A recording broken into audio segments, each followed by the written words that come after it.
joining us. A long time coming.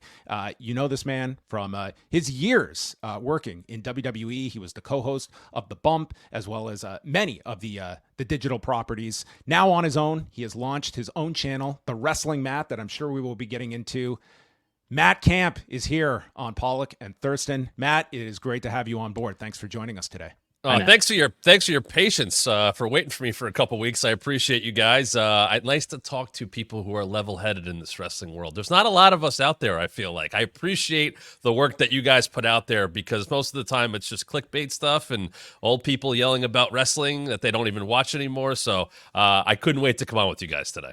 Well, we appreciate that very much. And I mean, first of all, for you, and we will go back to kind of the WWE tenure, but for several months now, doing your own content, has there been a surprise at you at what the response has been like? And now that you are covering a more wider variety and getting that instant feedback from the audience as it might compare to your time when you were doing The Bump, for instance? It's completely different. I mean, I always tell people I was part of the show. I'm a broadcaster. I'm a broadcast journalist, the old Bobby Heenan term, but my paychecks all came from the same places as the wrestlers. My idea always, Bump, Raw Talk, SmackDown, Lowdown, I wanted to get the people I was talking to over, get the stories over, send people to the pay-per-views, send people to Raw, SmackDown. Hey, I don't know a lot about this person. Let's find that gray area and talk about that a little bit so their personalities get over a little bit more. And I've always been a wrestling fan. I always wanted that to come across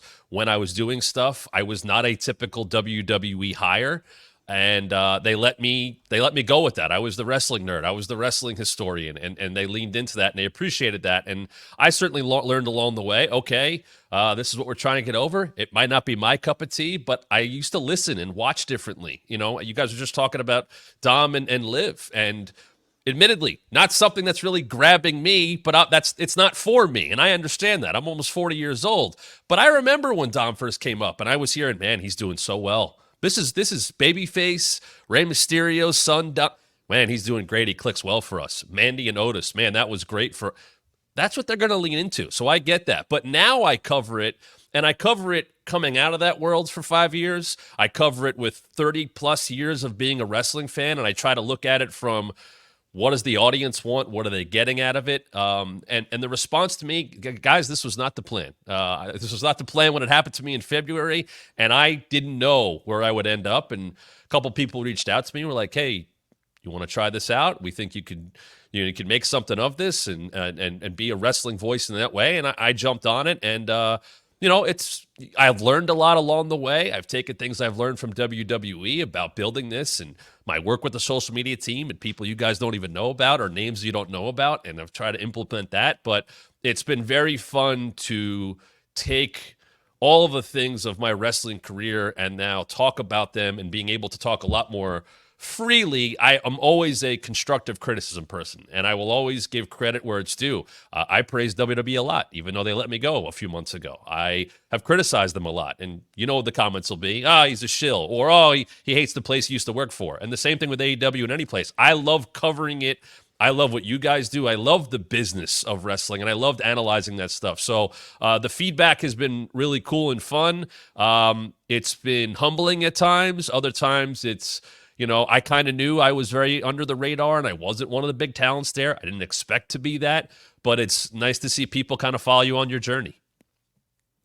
As you go back and can kind of take us into the discussion process with The Bump and how it was initially pitched to you, because it starts at such a pivotal time as we're seeing NXT move to USA, AEW is about to launch, and the early vignettes, it was sort of like, what is this show going to be? That's how it was presented to the audience. Which is exactly what they wanted. And that's what we were told as well. You mentioned it. We launched as the same day as Dynamite. That show launched on the exact same day, and it was that NXT tried to get that week jump on them, and then the day that Bump launched, everything got, as soon as we finished, we jumped on like an airport van right to Orlando to do a watch long to make that bigger to kind of put the show over. But the show was pitched to me, not with that name, but it was pitched to me by the second or third interview I did to join the company by a guy named Brian Pellegato, who's no longer with the company, who was at the top of digital, or pretty close to the top. He was technically the person who hired me, and he told me, he said, listen, we have this idea. We want to do a talk show.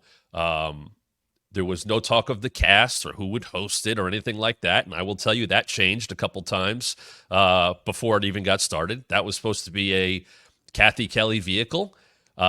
She decided to go to LA. She ended up on SmackDown, wanted to do an NXT still, and Kayla got it. And honestly, it worked out better that way. Kayla and I meshed very quickly. I loved working with her, still one of my better friends. But it was pitched to me as, we want to have a talk show. We want it to be a little different. We want it to be younger. That's what they want. I can tell you, TV was really never a big backer of the show. Behind the scenes, it was called The Dump at times. If you guys know, it was very rarely mentioned on Raw or SmackDown or It didn't get that love. The stuff that happened on that show, I don't think TV, an earlier regime, the KD regime, liked how it was shot. I don't think they liked how loose it was. And it never got that love, but it was pitched as, we want to talk about what's going on in the company and talk about it and not control the narrative, but just, hey, we have a talk show to talk about things, and I was just like, oh, this is Todd. This is Mania. This is Livewire. This is the next coming of that. This is Bite This, but with more people, with a younger demo, if you will.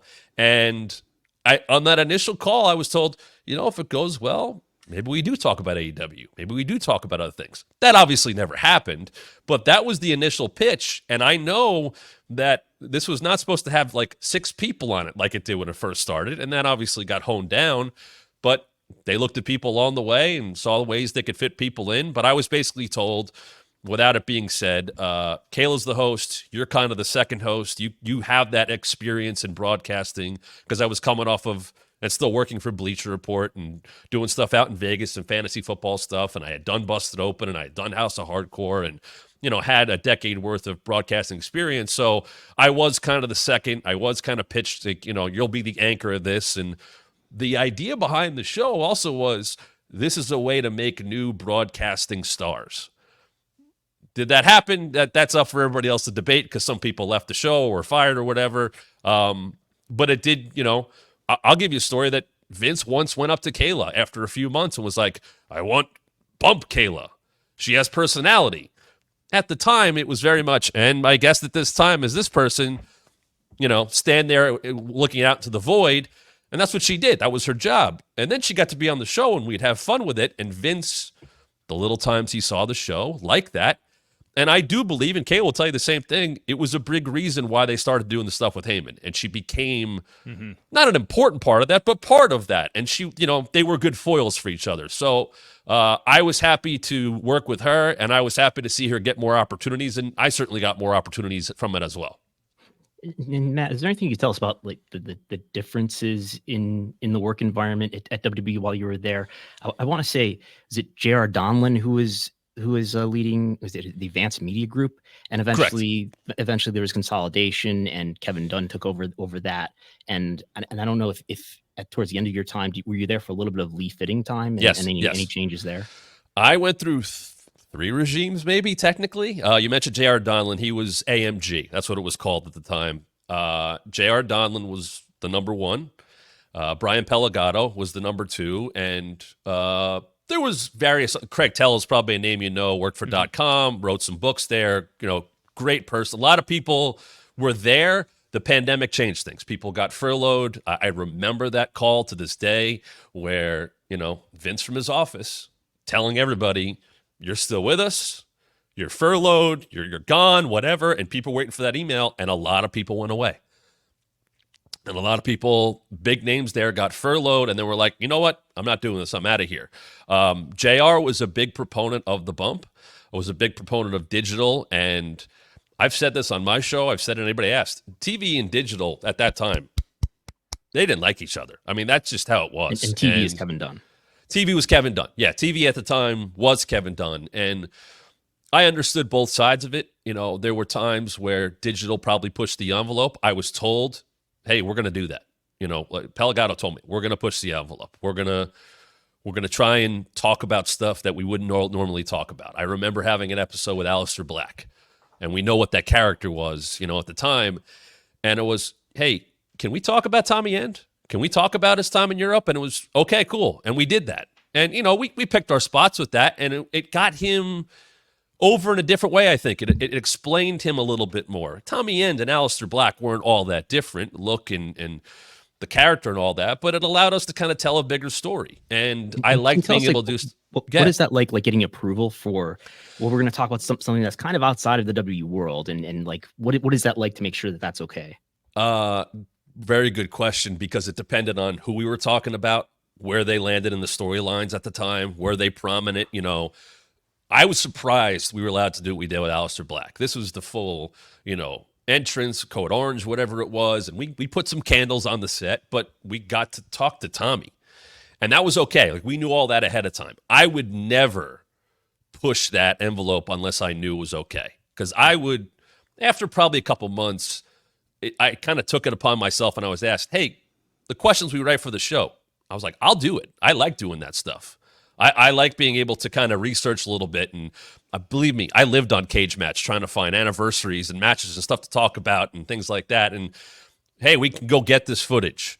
That stuff would all then get parsed through by the producers and the showrunners and all that, which I love. I love doing that. Sunday nights for me were like, okay, let's dive into who we have on this week. And some people, there wasn't a lot. And some people I also knew we kind of had to, paint within the lines. You had to stick with the character.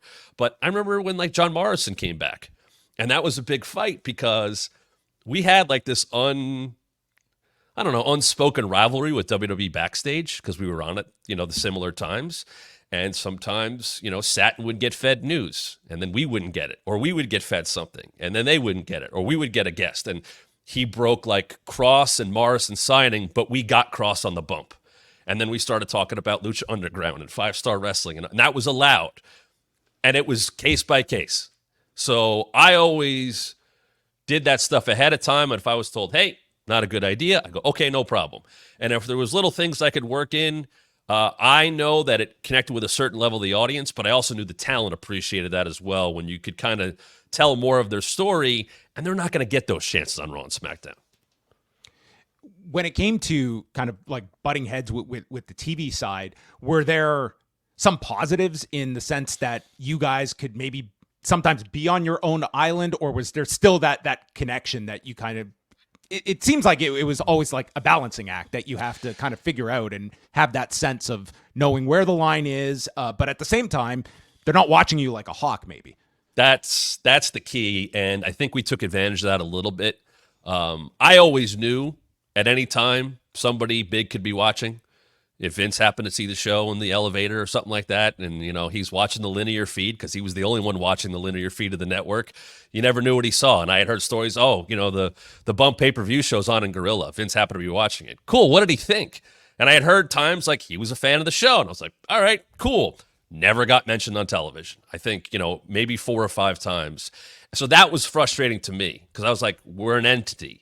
You're paying 4 to 5 of us to be on every week. You're flying talent into Stanford. Wasn't promoted. Guests weren't promoted. The show would get a little thing on the ticker on the bottom line, maybe once a month. That would go away for months at a time.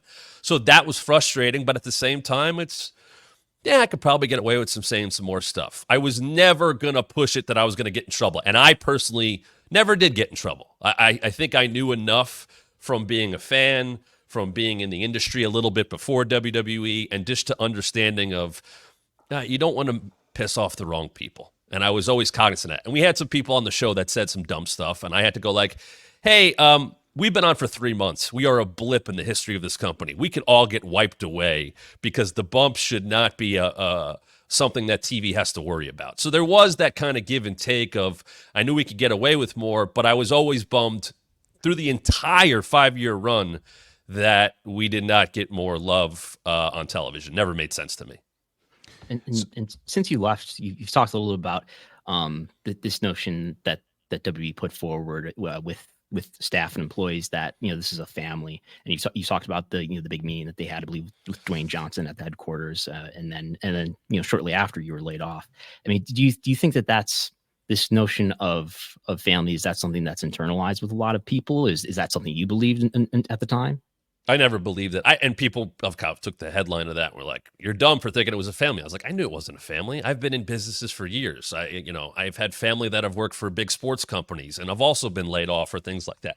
It's a job. It's a corporation. It's a major business. It was an even bigger business when Endeavor took over, and they fired all kinds of people. And when they did the firings last November and December, I had friends that got let go. I had people that I expected to get let go, and ones that didn't. And you knew it was going to happen. I was certainly blindsided because I had worked the night before. I did the NXT kickoff show, and 12 hours later, I got an email saying, you have an HR call. And that was it. And Michael Cole was my boss for my last 2 years there. No mention of him. I got on that HR call, and they said, just so you know, this isn't performance-based. That's why your superior, Michael Cole's not here. This is some fancy name for cost-cutting measure, and that was it. But I never took it as a family, and I understood when cuts happened. I didn't always agree with them, but that's the nature of the business. So, no, it was a job. It was a job I loved, and it was a job I was happy to get. It was a dream job. I got paid to talk about wrestling. I had zero complaints in the world, whether creative was god-awful or great. What did I have to complain about talking about wrestling? So the family notion was ridiculous, and Dwayne saying that a couple weeks before I got laid off, and the fact that he showed up an hour and a half late and made all those people wait on that day, and just to shake some hands. He was so late for that. So we were waiting all day, and that actually happened to be my birthday that he showed up. Oh my gosh. He ruined my dinner. Here's your headline. He ruined my dinner, my birthday dinner. I couldn't go to Foxwoods and go eat at Hell's Kitchen. So thanks, Dwayne, for that. But no, he showed up late, and he made a special entrance through the crowd so he could shake everybody's hand, and he shook my hand, and he shook my hand as if a president would. It didn't register with him. And I said that to people. I was like, it's like the president. He just walks through, and he's shaking hands and kissing babies, and it's just the appearance. And it was, rah, rah, I'm on the board now, and it's great to be back within my WWE, all the stuff he normally says. And some people were like, yeah, I'm in the background of the picture with Nick and Triple H and Dwayne. Whatever. I mean, I know that's what it is. But some people, yes, they did consider it their family. Is it a weird adjustment for you that, you just mentioned the fact of seeing a headline that when you state something, it is going to be taken onto different sites. You go to a Forbidden Door show, and that's a news story. Is that weird for you now that you're in the sense where, what you say on your show, people are focused on because there's always this deep curiosity about what goes on in this company? It's weird that I'm getting more headlines now than when I worked there. Yeah. And that I get far more engagement if I'm doing a Busted Open show, just because of that's how it was. There was a time Bump just stopped getting clipped out. They stopped posting about it on the main account, and that was their call, and they didn't think the manpower was worth it. And the biggest headline I made in WWE was my first month, and I was on top of Reddit when they did the Fiend and Seth match, and I was doing watch along, which was I don't know, my first thing outside of Bump, and it was my first month, and we're watching the show, and they do the the ref stoppage, and I'm on there with X-Pac, and he goes, I don't know if they're gonna bring me back, but you can't do a DQ in the Hell in a Cell match, and I was like, I just used wrestling and Vince logic, which wasn't correct. I was like, I think they did a ref stoppage, and they just gave Seth a match. It was horrible booking. I mean, they're pelting Vic and Mace and all those guys coming off a commentary as they left because it's a great show and then a horrible main event. And I'm on top of Reddit the next day, look at this new guy. He's such a shill. And I was like, I literally just tried to use Vince logic, and I was correct. It still was god-awful booking. That clip was the best thing that came out of that show. I think Denise Salcedo was there. Yes, she was with Sean. Yeah, yes. And we were just and I was never, sometimes I knew stuff, but at that point, I'm there a month. I was still working for Bleacher Report on the weekends. I flew in from Vegas, went right to Sacramento. I was my first show to be at, and I was not in a suit, and I was kind of told you're supposed to dress up, and I'm like, I'm in bump clothes, I'm in this. So I kind of just stayed in the watch-along room the whole time, and I was on for 85% of the show. It was cool to interact with people, but that happened, and I'm just going and we on the 2-3 days later on the Bump, we get a quote from Rod Zapata explaining the finish. That was kind of that weird gray area of what the Bump was. It was okay, we'll get a kayfabe answer to why that finish sucked. But back to your question, I like that I'm getting recognized just for the show thing. I like to talk about that stuff. I have no interest of going out there and burying people. I'll be very honest about things. If I think things sucked, it sucked. It's weird that I know that Kevin Dunn liked me. It's weird that I know Vince was cool with me and was all right putting me on those shows.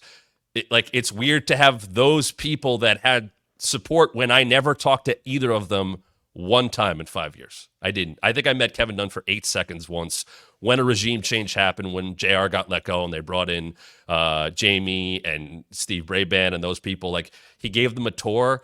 I happened to be one of the 6 people that was still kind of going into the building during COVID once they let us back in.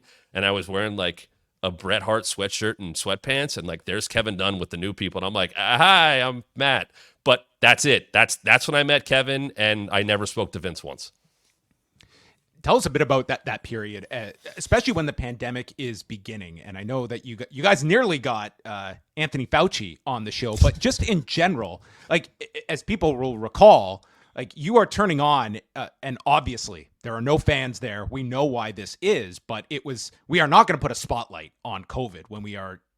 But tell me about, like, navigating extenuating circumstances. Yes. Yeah, like, we had our coded language for it, and you got, like, this is a massive worldwide event, and how are you guys handling that on a week-to-week basis? And for those that didn't hear your clip as well, how close this came with Anthony Fauci nearly being on the bump. So when COVID started, 4 days before COVID, I did watch along in Philly for Elimination Chamber, and the Rudy Gobert stuff happens 4 days after that. So that's the last pay-per-view, I think, before Mania. Maybe there was a Saudi show in between or whatever, but no, that was it. I guess that was it. Yeah. And I remember going to that show, and it was a ghost town. Like, they brought in who they needed. Taker did that special thing with AJ to set up the Boneyard match. Like, I think AJ was going against Alistair, but that was it. Like, I was like, what's going on? This is weird. And we had heard about it. And then the Gobert thing happens. And I remember being in the office because I had a cubicle. Like, I was an employee. I had a spot where I would go to the office a couple days a week. It was in the digital building. And there were people going, Vince won't. Well, Mania's going to happen. Like, Vince won't let that. It's going to happen. And I'm going, like, I don't know if he's going to have control of this one. Like, it might be out of his hands. Because Bump was supposed to do, like, 5 shows in Tampa, 2 on the day of, very college. And we were excited. We were going on the road. And all of a sudden, it's like, people are getting sick. And there was an episode where, like, a couple of guests got sick. And it was right before COVID. And they probably had COVID. And we didn't know. We had to, like, scramble to fix the show. And all of a sudden, it was like, okay, we're going home. Like, but what are we going to do? And I got, like, I was there a couple extra days before, safely, I guess, still, maybe not safely. And I was like, what do you need? Like, what do we get? Do we need content? What can I do? And I did probably 3 or 4 best ofs, which is how I got that gig. It's just because I was there, and I did best of Becky and best of Charlotte, and I did a top 10 Mania match, which were all stuff that I would just walk in and talk about every other time I did it. But they're like, hey, can you do like a top 10 Mania list? And I was like, sure. And I wrote it out, and they were like, okay, well, we need a couple of the, we need a women's match, or we need, they structure those top 10s in a certain way. And I shot a bunch of them. And then I was told, okay, go be safe. And I think I left on March 25th or late in March, and they used some of that stuff to put on Fox. I remember Jacob Ullman reaching out to me and being like, hey, congrats, you're going to be on FS1 tonight. And I was like, cool. And that's whatever, ESPN used Manias, and they were showing Manias and it was very much of, well, what can we do? And I don't want this to sound like I'm being harsh or I'm not being sensitive. I worked more in COVID than I worked at any time. I was asked to do so much. I got put in a position where it's like, whatever you can do. So we had Dream Match Mania, and I did that thing with Big E and Kofi that kind of got me out there. And all of a sudden, it was right before I left, we shot extra bumps. We were doing 2 bumps a week just to give content out there, just to put it out into the world.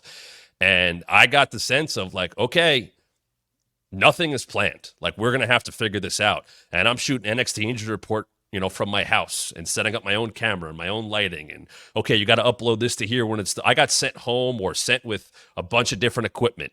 And that was it. And we're doing bumps from, everybody's at their home studio that everything got set up for. And that's how Bump became a pay-per-view show on the days of. It was just, hey, this will work. And they did unreal numbers. Like I remember there was like one with Braun right after he beat Goldberg at Mania, and it did like 1 million views. And like, oh, there's something here. And that replaced the WWE Now that they did that live kind of show with Rome or Kathy or Kayla. And then it was just very much like, let's try stuff out. And there's Dream Match Mania. And there was like those debate shows we did. And RJ came on and Denise came on. And it was just, what can we make? And then Watch Along comes back and it just becomes Zoom Watch Along from home. And, you know, we copied that, what's her name? Katie, she was on Fox. Katie Nolan. Katie Nolan. She did that Zoom, and they're like, well, let's do that. And it farmed out to wrestlers getting Arquette. I get Arquette, and Arquette gets RJ, and there's the Bellas, and there's Rick. We're just trying stuff, and it worked. In a way, it worked. You know, I always appreciated whether it was safe or not, or the governor of Florida at the time was breaking rules and getting his own personal shows to get watched at the PC. I appreciated every member of the staff and the wrestlers and the PC wrestlers that had to sit in the crowd. Like, I don't know how safe that was. It probably wasn't. But you know what? It kept me employed. And I super appreciated that. And no, nobody wanted to go back and watch that stuff. But the efforts that were put in by people that basically had to start living in Florida should be applauded. Because a lot of people were forced probably into stuff that was not so safe. And, you know, you made it work. Yeah, we had to say all those things. The code of unprecedented times. And, you know, with what's going on in the world right now. Finally, we started saying, like, pandemic. But, I don't think KD liked that stuff. He didn't like masks, I'll tell you that. Is there like a detox you go through of like getting out like the WWE verbiage? Is there kind of a de-escalation of that for you that you come out of? Is there re-education classes? It's funny you say that because when Vince was gone, like when was it 2 years? I guess you guys posted just about this yesterday. Like Vince is gone 2 years ago. Yeah. For the first time, resignation. Yes. I knew I could start saying wrestling, or at least just try it. I just was like, I'm going to say wrestling. I'm going to say pro wrestling. And I think a couple months it was like, there was like a note. And it was like, we're still sports entertainment. Let's not forget that. And it wasn't like a hard, it was just like, all right, we'll put, but I definitely was like, all right, I can probably say a little bit more now. I said superstars on my show today. And I was like, well, I guess they are. I mean, PLE stuck in my head. And I tried to be like, can I make PLE a thing? Well, it's a premium live event. We don't call them PPVs. And I was like, yeah, but PLE sounds good. It's quicker. It's like, and that's what they are. But no, I think I always kind of try to, I said superstars here and there. I mean, once Vince was gone the second time, that stuff kind of was like, nobody was like, you didn't say it right. Or, you know, you didn't say that. There were weird things like that though. Like when Roman's reign, and they were talking about the numbers, I was told, don't talk about the other ones with numbers. It's like, Gunther had his big reign, and Bianca had. Don't bring up the numbers. Only Roman's numbers. And I was like, what? Why? Like, they're all great numbers. They're all. Now that was a Vince thing, and like when Vince came back, I knew when Vince came back when Brock and Omos became a thing. Like nobody knew. Like it wasn't but I was like, oh, he's back. Like he's doing stuff. Did you have a sense of when? So Vince resigns in July 2022. He then comes back at the very beginning of 2023. Did you have a sense that he was getting more involved in creative or in anything in the company? Absolutely. Yeah. I don't think he totally went away. Honestly, the first time around, I remember because SummerSlam was like what, a week after that, 2 weeks after. Yes, very soon. I was at that show. Mm-hmm. I was there. It was a different world. It was a different atmosphere. Nobody was walking on eggshells. And I'm not saying it was like that all the time, but it just felt looser.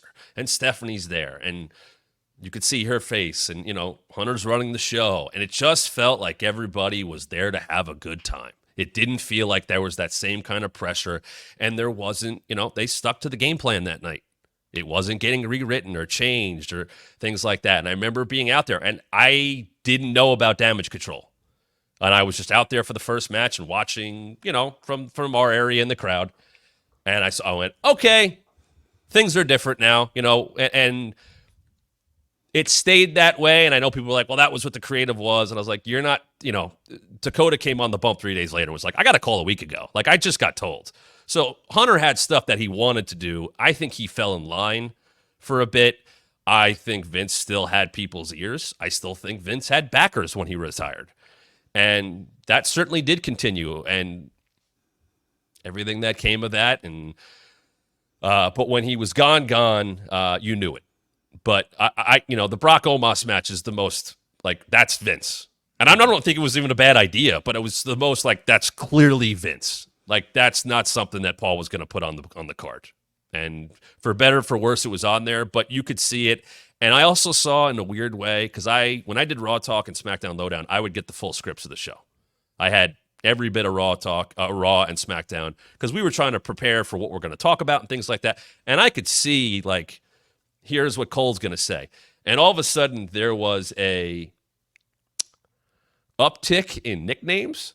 Big Bronson Reed and the badass. And I was like, oh, that's Vince stuff. The whatever Pete, the mangy mutt Pete Dunne. Like, all of a sudden, that stuff getting worked back in. I was like, okay, Vince is he's clearly putting eyes on this and sending notes. I don't think he was. Do you writing remember the timing scripts. of that? Is that after he forces his way back in, or is that he's back? during He's back. Okay. Yes. So it's leading into Mania, and I think probably around that area.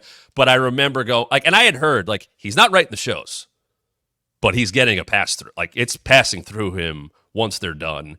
And I will tell you this: when Paul had full control, whether it be right after that SummerSlam time or then when Vince was 6 scripts went down to 2 or 3. And there were never massive changes. Under Vince, matches would go away, full stuff, totally changed. And I don't know if you're a talent how you handle that. Because I got the full script. They're getting like a piece. They're getting what you're doing tonight. And it's going from, well, we rehearsed this match to now it's an in-ring. Or now it's a backstage. That's no way to work. And I don't know what the point of that stuff was. Because you're writing that show 3 or 4 days prior. And you're going through, all those talks of those meetings going on. I was never in them, thank God. But I had heard those stories of, well, Raw was written on Friday and it changed by Monday. It's like, what the hell were you doing on Friday? Why are you staying up till hours? That stuff never made sense. And I think now people have an idea what they're going to do. Whether it's good or bad, at least they know. And that's going to put on better performances. Did you sense from colleagues of yours just an overall vibe in the company that, especially the first time around that Vince is leaving, that there was a mindset of Vince leaving was going to have a negative impact on the product? Or was there enough of a kind of groundswell that people were ready for a fresh take on from the top down of how this is to be run? Was there a divide there on Vince leaving and whether it was going to be good for the product, good for morale, or the opposite? I think people were happy. I think people were definitely happy. I was happy because there's times and I know the Thunderdome was tough, but there's some awful creative there. That was the toughest part of the job. If the show sucked and me having to sell that stuff, I mean, that was tough. And look, the pandemic, I don't even want to count because stuff was trying. But like, I saw it the other day. I was like, remember when they used to do 2 out of 3 falls matches because Vince didn't like the commercial break? Like, just random stuff, just throwing it against the wall. Or, hey, let's do Woods and Bobby Lashley in Hell in a Cell. Why? Are we trying to win? Those ratings and stuff like that, and rating stunts. And I have to say, it doesn't feel like they worry about that stuff as much anymore. They might load up NXT to beat AEW once in a while, that's their own, PR type of thing to do. But, Vince would just throw that stuff out there. And, I was excited when he was gone because a lot of stuff was bad. And I heard enough stories of, I don't know what's going to happen, and we'll see. There's a lot of that. It was just, you didn't need to be left in the dark as much. And I had heard, and I guess this is out there, and I'm sure you guys have talked about in the past, when that company went public, Vince's mindset completely changed. I had been told that from very high up people that had worked there for a long time. That's when he felt like, I have to control things. The company's public. There are shareholders that need to be taken care of. I have to micromanage everything. And people said it wasn't like that before that. And that's October 99 they go public. Right. That's when it was like, nope, I gotta take full reins of this.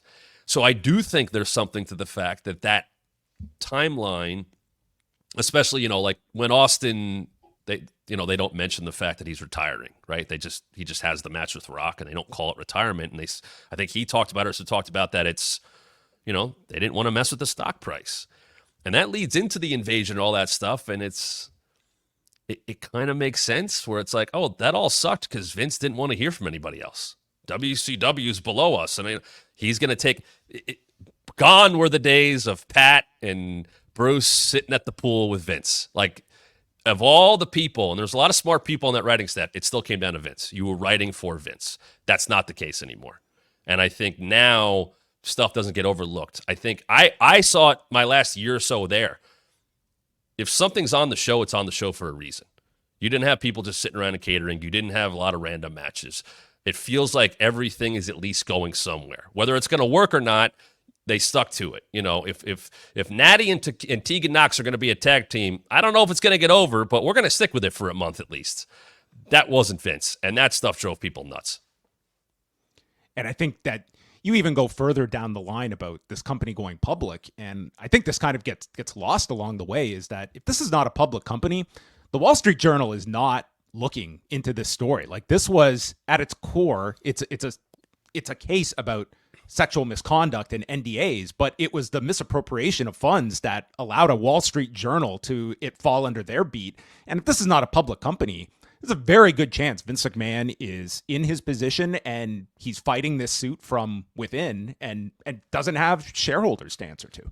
I almost compared it to Daniel Snyder when he wouldn't change the name of the Redskins, and then all of a sudden, FedEx is going to pull out or whatever. Now the money's going away, and I remember that. I guess it was it January, Brandon? Is that when this came out? The suit.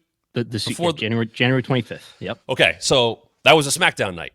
Because I remember it was maybe an hour before SmackDown or whatever, and he resigns during SmackDown. During SmackDown, it was during an LWO match. It was like it was the day before, I think. Okay, so day before, but I remember it was like 8:20.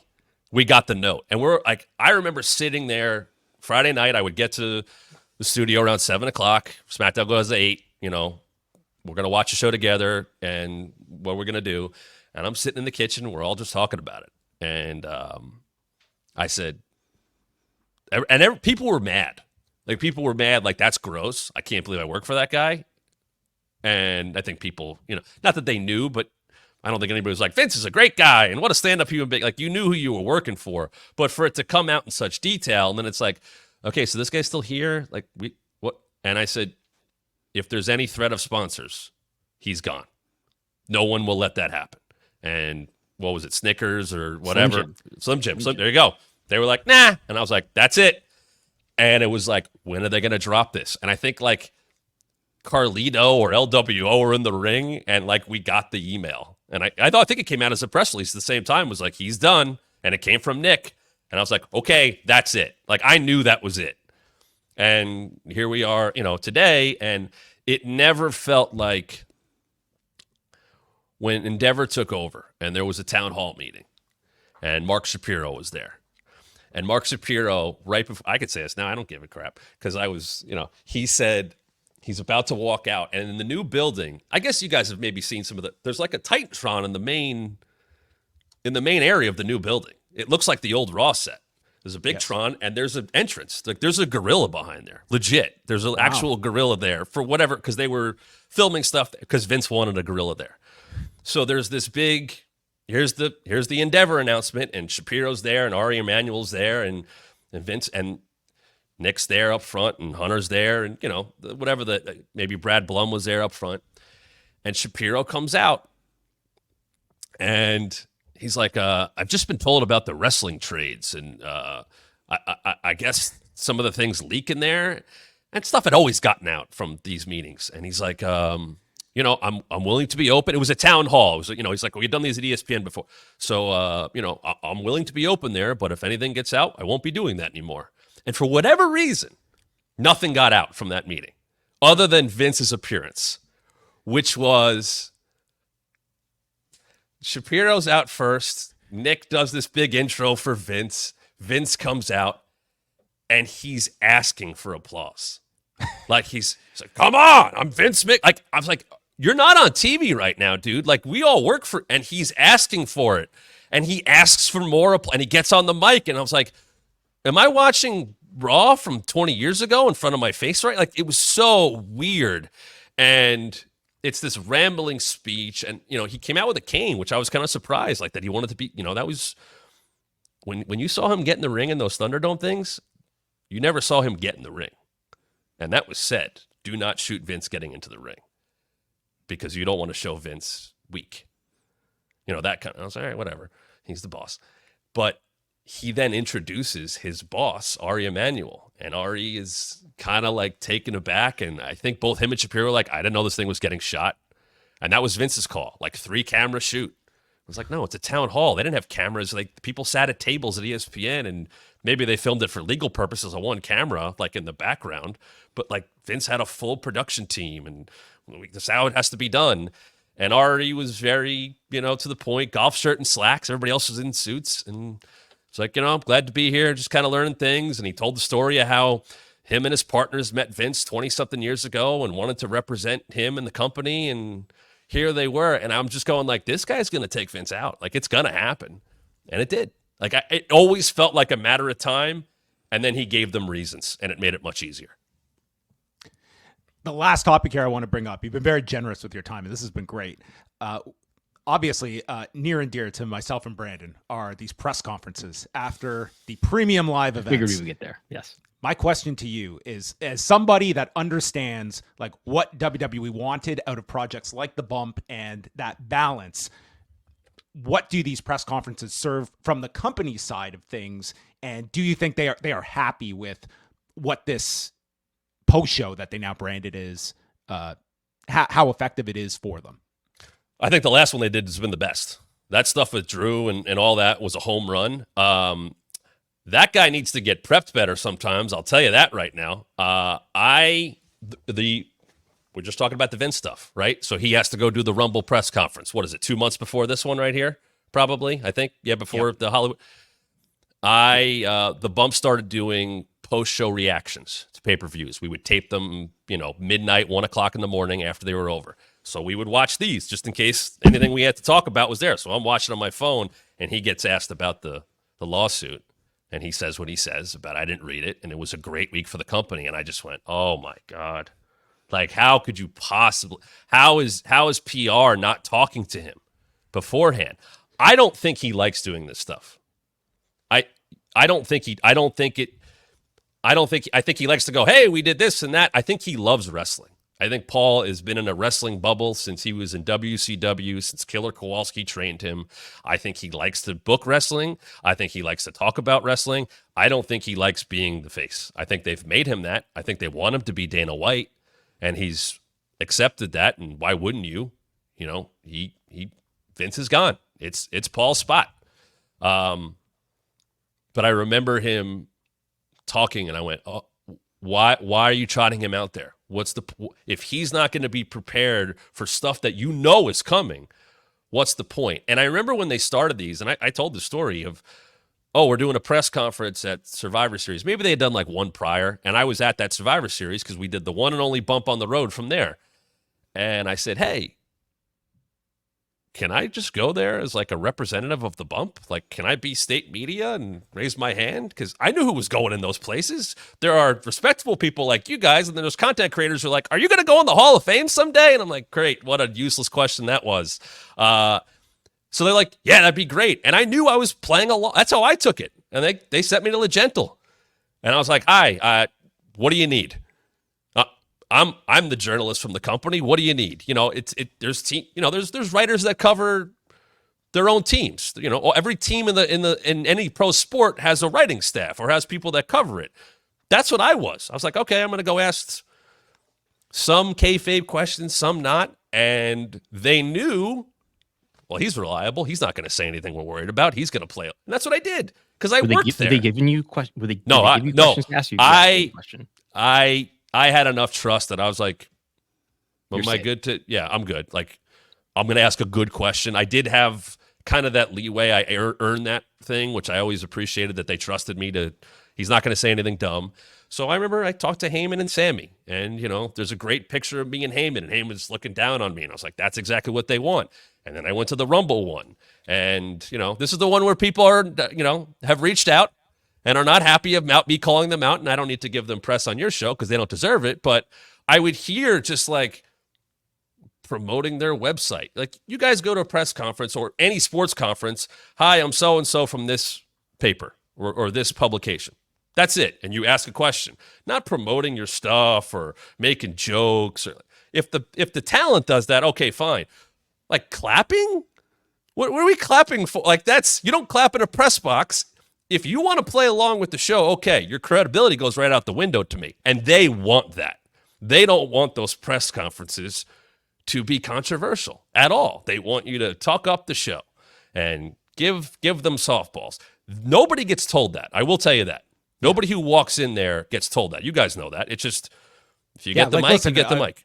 Yeah, Brandon's been to more than me, but like never have we been told this is off limits or anything like that. There's never any ground rules. Yeah, there's nothing that we were ever told not to ask about, at least us, you know. And the opposite, like especially for Brandon, like Brandon always gets a question in, and it's not a surprise like what avenue he is coming at. Like I will always give them credit for the fact like they could very easily avoid going to a Brandon, and they do. And I guess that's just the question is like there's obviously at least some degree of wanting like at least somebody in there that's going to ask a serious question, even though it can kind of blow up as we saw at the Rumble. Like that was not a good moment for Paul Levesque. No, but if you're going to allow that, and I agree, they should do that.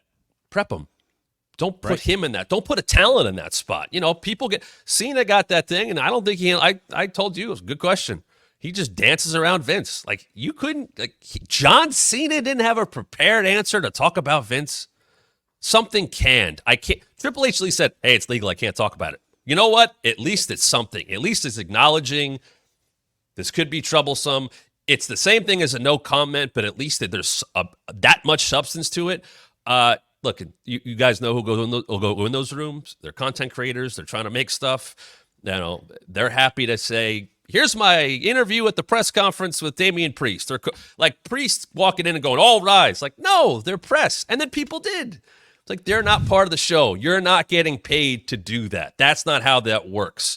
If they're told to do that, that's fine. I think the format is better now. Jackie's a pro. I loved working with her. She's great in that role. They made that look really good. I think it's put Wade in a great spot. Calling out the softballs. Yes. Did I influence that? I don't know. I don't know. I have heard through the grapevine. I've mentioned on my show. I'll say it here. We've been turned down for guests on the wrestling mat. Don't know. I wasn't told. Somebody who works for me on my show was just told, we'll politely pass. I was like, okay, that's fine. So I know, and I've heard people have heard what I've said and watched what I've said, and oh well, I'm not trying to get a job back there. But people have said way worse. I will say on the press conference front, the person that continually has impressed me in that role is Shawn Michaels. I think he's been very good in that similar role on these NXT calls. And he was a contrast because days after the Paul Levesque disaster at the Rumble, like he was asked some pretty intense questions. And I thought he, for a representative of the company that can always just listen, that's above my pay grade. Like he does have that out. He comes across a lot more genuine and, as transparent as someone is going to be in that role. I have had nothing but good experiences with Shawn. Like, and everybody knows of what he was, and he's talked about that. He is so willing to play along with everything, doing a TikTok with Jordan and Sexy Red and all, like kind of make him to be like the old dad of NXT. And anytime he did stuff for the bump and was like, I think he's very appreciative of the role and that he lasted. Hunter has his heart issue. Shawn gets NXT and followed what they wanted. And he's continued to do that. I remember before I worked there, during that, when Paul used to do those NXT media calls, man, he got hit with some, he would evade the dream stuff, or he would talk and he would say some dumb stuff that it's like, dude, you're digging your own grave here for no reason. I truly don't believe he liked doing that. I think Shawn is like, hey, this is what the role is. I'll take it on. I think Shawn, much like Hunter, has a wrestling brain. You hear all the click stories, and as much as they might have been a pain in the butt to people, they drove in the cars and talked wrestling. I still think that's what Shawn does, and I still think that's what he teaches. But he's pretty good at it, and I think he's appreciative of the role, and I think he embraces it. And I remember I was in Miami for the Super Bowl a few years back. I told the story recently on my show, and we were trying to get Gronk. That was just what I was told from Entertainment Relations, trying to get Gronk to be part of Mania. And then he was. He co-hosted at the PC or hosted. So we go to his party. And we had gone to something, we were following him around, and Mojo was there, and Hunter and Steph go there. And they spend $10,000 on a table, a bottle service. Hunter doesn't drink, and I don't think Stephanie was going to drink in public or whatever. And, just to, pump the tires of Gronkowski. They go to the party, and I'm with a producer, and we had interviewed Steph and Gronk and Triple H and all these people. And Belichick walks in, and I happen to be the only one that caught it, and it was like all over Bleacher Report and stuff like that. And we get told to come in. Nicky Samponio, who used to run social, works with John Cena now. It's like, come in. Like, we're not going to shoot anything necessarily. And they get that picture with Gronk and his girlfriend and Mojo and Belichick and Triple H. It's this weird, I don't know, fever dream of a picture, and it's at Gronk's party, and they buy the drink service for $10,000, and they're there for 15 minutes and they're done. Like, Paul could not wait to get out of there. It was not his scene at all, and he was on a little bit of a raised platform, and people are like, oh, Triple H, and there it is. That I'm like off to the side of this, and Belichick walks. It was so like Bill Belichick in the 24/7 title is just that's wrestling Mad Libs to me right there. Like that you couldn't what. And it worked. And I got told after, like, oh, I think that went great. Like, I think we might have him. And then Gronk did it. And by the way, Gronk was awesome. I interviewed him. Everybody who worked with him said he was great. He was willing to do stuff, 24/7 title, all he got it. And he fit perfectly. But that was one of those things that I'm like, okay. And I had worked there for 4 or 5 months at the time. And I got sent because I had done football. I was like, okay, this is what this is. And I was told, like, let's get Gronk. And I was like, all right, let's go get Gronk. And I'll do whatever I need to do to get out of the way. And I just watched Stephanie and Hunter. Like, I said hi to them for a second, and they were just like, when can we get out of here? But we have to stand here and be representatives of the company. And then they were gone, and no one touched the bottle service. Oh, wait, no. Charlie Caruso did, because she was there at the party, and then she went and drank their stuff. And we're like, maybe not the best idea. See you later. Well, there you go. Charlie Caruso. Now of Power Slap, which you can see her on, among other properties that she is attached with. But Matt, we want to very much thank you for jumping on with us, and do give our viewers out there a chance to plug your stuff that's going on with the Wrestling Mat. You're doing great content out there, and if you enjoyed these stories, plenty more here over at the Wrestling Mat. TheWrestlingMatchShow.com. You can subscribe. We have memberships now starting at $2.99. You can watch SummerSlam with me next week. But it's reviewing the shows. I don't touch everything on the shows because some stuff I'm like, I don't really care about this. And sometimes I plan to talk about stories of my wrestling past in WWE. And sometimes shows like yesterday, for some reason, my mind got jogged about when I found out Punk was going to be on WWE Backstage. And I knew before a lot of people, and I just started telling that story for 40 minutes. So I like to go on tangents, and anything you miss, we got shorts and videos. You can follow our social at WrestlingMat23. And weekdays, we are live 1 o'clock every single weekday, and I am enjoying talking all things wrestling. All things wrestling was always in my brain, even when I worked there. I was always watching everything, and now I get to talk about it all the time. So thanks a lot, guys. Well, thanks for coming on. I hope we can do this again sometime. And if you're at any upcoming pay-per-views, I'm sure it will be covered in the wrestling media. Matt Camp's wrestling itinerary of when he is backstage or attending a show. I might not be in a press conference for WWE, but if I'm at anything else, yeah, you could say hi too. It's okay. I'm not trying to hide, but yeah, if you want to put me in a headline, just link back to the show, please. You guys are great with that. That's all I ask. Thanks so much, Matt. This was great. Thank you. Thanks guys.